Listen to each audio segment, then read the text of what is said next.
Caro Napolitano Giorgio, ci eviti quest'anno il suo discorso. Non la vogliamo sentire, resti a casa, perché siamo stanchi.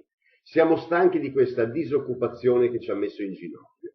Siamo stanchi di vedere i disabili che rischiano la vita soltanto per chiedere un loro diritto fondamentale. Siamo stanchi di vedere i giovani manganellati nelle piazze dove il loro futuro viene svenduto.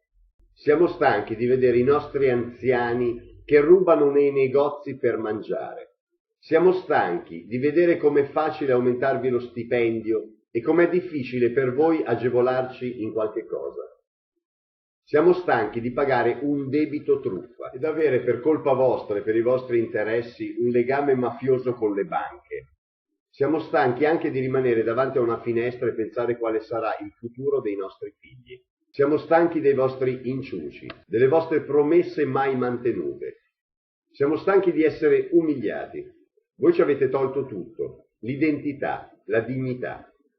Quindi quest'anno, caro Presidente, resti a casa con la sua famiglia, perché siamo stanchi di essere figli di un Dio minore, di dover sempre abbassare la testa, di dover subire, tacere e infine morire nell'indifferenza.